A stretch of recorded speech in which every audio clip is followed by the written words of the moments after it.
Hey guys, how's it going? It's Al. I've got a week 14 recap of how everything went in NFL DFS in week 14. We're going to go through my best buys column.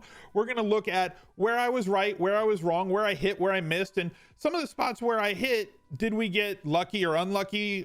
Spots where I missed, was the process right or wrong? What did we do? What could we do differently in future weeks with only really 3 weeks of the regular season? We do have playoffs for daily fantasy that we're going to be delving into, but it's obviously smaller slates, much more showdown oriented for those. And then kind of like the Thanksgiving slate. If you remember the Thanksgiving slate where it was a 3-game slate, you're looking at 4-game slates for these playoff games. And you do have to think about late swap opportunities, let's call them, so that you can make your lineups in such a way that you leave yourself spots that if you're ahead, you can block, or if you're behind, you can differentiate a little bit with those lineups to allow yourselves the opportunity to get onto something to beat people down or chase them down in head-to-heads, or to give yourself the best opportunity to get up to the rarefied air where all the money is in tournaments. But we'll get to that when the playoffs get here. If you've been watching these recap videos, you know I publish them every Tuesday. We record them every Monday live and on Twitch, so jump over there. There's going to be a link down below on the pinned tweet. Go drop a follow on that Twitch channel. You get notified anytime I'm live there. And please drop a like on this video. Subscribe to the channel. Ring that notifications bell, because I don't want you to miss any of the content that I come out with on YouTube. So let's get to Best Buys. Let's look at this. It's the first time this year that they've had a video of mine on ESPN talking about one of the players. Obviously, it was a player that missed because that's the way life goes. Murphy's Law, right? Deshaun Watson was a big-time hit. 28 of 50 yesterday for 292 yards and a touchdown, 2 interceptions, but he salvaged the day with 44 rushing yards and 2 touchdowns. Lamar Jackson is down here. Sam Darnold wasn't too bad. He was fine, right? Like sometimes there's hits, sometimes there's misses, and some guys are just fine. He basically hit what his projection was, or the median projection was, with 18.1 Draftkings points, 20 of 36, 270 yards, 2 touchdowns and an interception, most of that going to Robbie Anderson, which we'll get to in a little bit. Lamar Jackson ended the day with 20.8 points, kind of a low end, kind of his floor here against Buffalo in Buffalo. 16 of 25, 145 through the air, and 3 touchdowns, 1 interception. Only ran for 40 yards on 11 attempts. One of his lower outputs on the ground this year. 20.8 DraftKings points for him.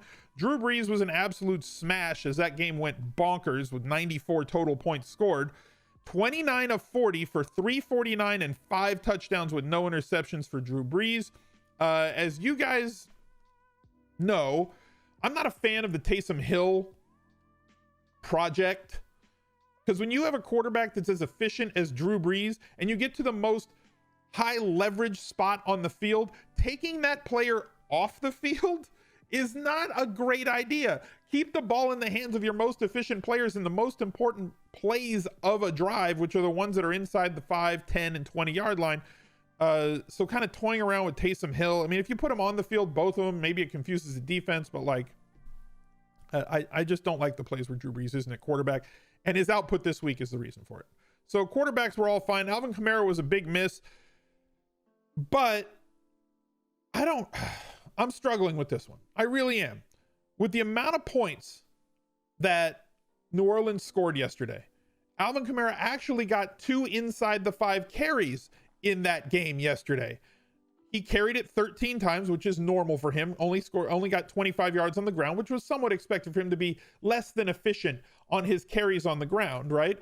But with Drew Brees throwing the ball 40 times, I would have expected more than 6 targets and 4 catches for 18 yards, especially with everything that San Francisco does to force short targets to running backs and wide receivers.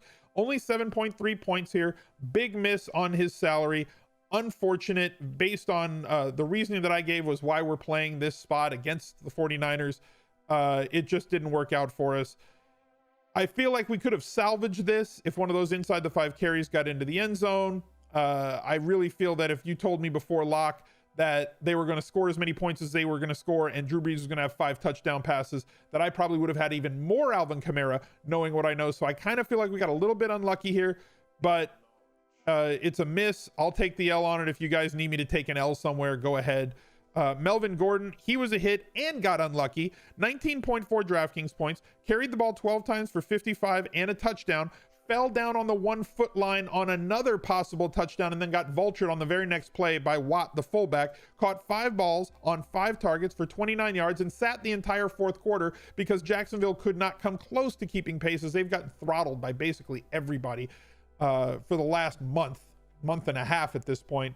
And then on 12 touches, I think Austin Eckler had 12 touches yesterday, had a 100 game. So Melvin Gordon left an awful lot on the table against Jacksonville yesterday and still had 19.4 points, even with a vulture and missing the fourth quarter. So I'll take that one as a hit, especially with the percentage owned that he was. Jamal Williams, this was a miss here as Aaron Jones was the guy who went off yesterday. Jamal Williams' pass game usage went basically to 0 with only 1 target, no catches, 7 carries, which is somewhat normal, but usually his targets are somewhere around 5 to 9 targets in a game, or at least that's where they've been since he came back from injury. And Aaron Jones's carries or touches yesterday were about 22, which was abnormal for him when both backs are healthy. So a big game for Aaron Jones. Hopefully you guys were on him. I personally wasn't. Dalvin Cook, we came off of this play a little bit because of the injury situation. He still posted a touchdown, still had 20 touches yesterday, 18 for 62 with a touchdown on the ground, 2 for 2 catches on 2 targets, 13 yards, 15.5 DraftKings points. But obviously we had lessened our exposure to him with the Bilal Powell news and with the injury situation and designation and not knowing whether he was going to get his full usage. We kind of said he's probably going to get somewhere in like around the 20 touch range, which is where he ended up, as opposed to his usual 25 to 30. So this was a play that I was lower on by the time Sunday came around. Hopefully you guys were on the anti-Tinkercast when we went over that again. We had talked about on the Friday show, the lineup builder show. Devontae Freeman was a big hit, 17 for 84 in his first rushing touchdown on the year, 4 catches on 4 targets, 10 yards only there, but 19.4 points for 5.4 is a big hit. Michael Thomas is a hit pretty much every time he has played at home this year. 11 of 15, caught 11 balls on 15 targets for 134 and a touchdown, 33.4 points, an absolute smash play. Jamison Crowder was a miss, only caught 3 of his 7 targets. That gives him 5 catches on his last 16 targets in the last 2 weeks. That's absurd for somebody that does not see as many deep down the field throws as Jamison Crowder typically sees. These are usually really highly convertible targets into catches, so it's strange to see him log only 5 catches on his last 16 targets, only 30 yards, only 6 points. This was a miss. Mike Williams was a hit, but we got a little bit lucky. Possible touchdown regression here. We've talked about how many air yards he has, how many end zone targets he has. Those things are all very big predictors of future success. He only had 3 targets in this game. He did catch 2 of them, and the one of them that he caught was a deep ball, a lot of air yards, and it was an end zone target. So he had 2 catches for 63 yards and a touchdown for 14.3 DraftKings points. It's a hit, but we got lucky here that he caught that ball. If he drops this ball, it's a horrible day for him, and we're just standing around saying, well, we had like 4 points or 3.5 points from Mike Williams. So lucky to have gotten there for the 4.5K, but we got there, so great. Deontay Johnson was the right play from this Pittsburgh Steelers game in the passing game. So me fading my own flow chart and saying that you guys needed to go with Deontay Johnson. He ends the day with 2 touchdowns, 1 on a return. So if you played him with the Steelers defense, you double dipped. You got the return points on the Steelers D and the return points from Deontay Johnson in the return game. So you get 12 points for that touchdown if you played both in the same lineup. 6 catches on 8 targets, 60 yards, 2 touchdowns, 25.6 points for 4.3. That's a big hit as far as I'm concerned. Hunter Henry, we got a little bit lucky here. A lot of the usage was down across the game for the Chargers. We talked about this with Melvin Gordon III. He did find his way into the end zone. 11.9 DraftKings points for a tight end is fine, even if he's 5K or 5.1. 2 catches on 4 targets, though. Turned one of them into a touchdown for 39 yards. Jack Doyle was a miss. An unfortunate miss here for me. He did have 6 targets, which is what I had his floor of targets pinned at. I thought he would get somewhere between 6 and 10 targets. He only got 6. Against a team that does not stop the tight end, he only caught 2 balls for 27 yards. And the Colts did a good job of putting points up and moving the ball. It was just the wide receivers that cashed in and not the tight end. Mike Gesicki was a miss. I wanted to put Ian Thomas in the article, but when I turned this in on Wednesday, Greg Olsen was not out, and I didn't put him as an if-then statement. We definitely talked about him on the Lineup Builder show and on the Sunday morning show. Mike Gesicki, 1 catch on 5 targets. His lowest target output in 6 weeks by 1. He has had no less than 5 targets in the last 6 games. Only had 6 yards, 1.6 points. That's a miss. The Vikings, 13 points. Texans were terrible. Ravens had 9 points. So 2 of the 3 defenses did just fine. We're going to get on to the 4-man competition. As I said, I'm putting more of a tournament lineup in this. So I had a 2v2 swap in this lineup as it was. Like if I was going to play this in cash, and it still would have kind of stunk in cash yesterday. Scores were down. But the pivot off of this, which would have been a cash game lineup, was Ian Thomas at 2,500 and Christian Kirk at 5,200. I went to Stills as he opened up in the morning, but he just disappoints every single time. He's a value. He's 75% owned. 3 of the 4 players in this game had him. Let's see who they were. Was it? Okay, so it wasn't Pete.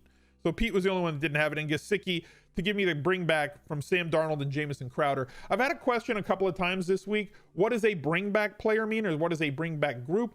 So if you're stacking a quarterback with a pass catcher for tournaments, it's an easy way to elevate yourself in tournaments if you're not having to pick 9 specific spots that all go off. Now, the winning lineup yesterday had absolutely no correlation in it. It was 9 completely unique players that did not have one thing to do with one another, and all of them scored like 25 to 30 points, and congratulations to that player. But it's much harder to pick winning lineups that way than for a tournament than finding a game that's going to shoot out and playing a quarterback, a pass catcher, possibly 2 pass catchers, and either 1 or 2 players from the other team, so that when that game goes off, you capture all the upside from that game, and then you really only have to pick 3 or 4 other spots in your lineup to put yourself in a position to win a tournament. That's why quarterback stack with somebody coming back is a very utilized strategy to try and bring down a tournament if you're playing multiple lineups or mass multi-entry, because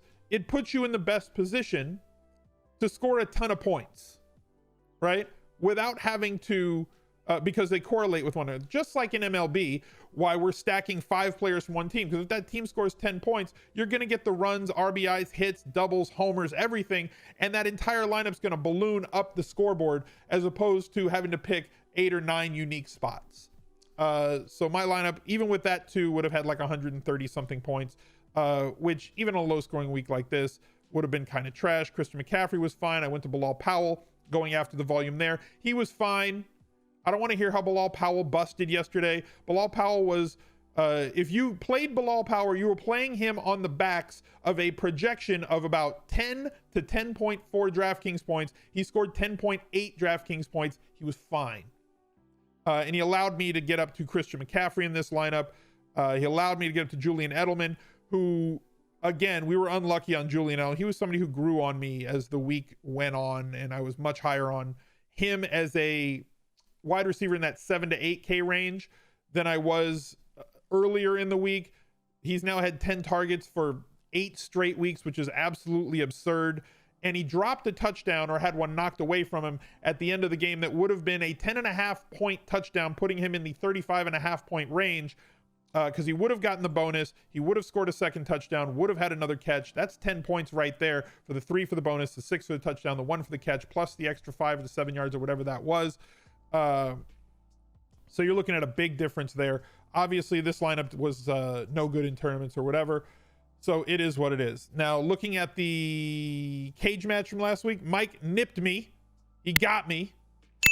His lineup: Derek Carr, Patrick Laird, Christian McCaffrey, Devontae Adams really didn't do much. Odell Beckham Jr. with his sports hernia, now that we know that. Found that out well after this, after we drafted these lineups. Christian Kirk, 17 points as mentioned before. Noah Fant had a blow-up day.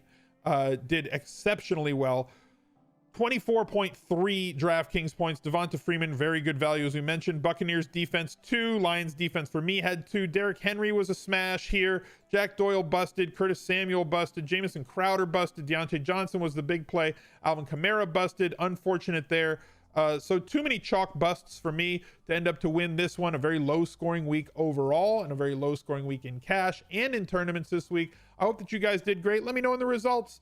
Let me know in the comments how you did this week. Hopefully your results were better than mine with that main lineup and that $250 donation that I'm going to make to Mike's charity this week as a result of losing the cage match. Be sure to tune in this week. I've got a whole bunch of more content coming for you. A great cage match against Maki Supa coming on Wednesday, and all the regular content that we have coming out for week 15.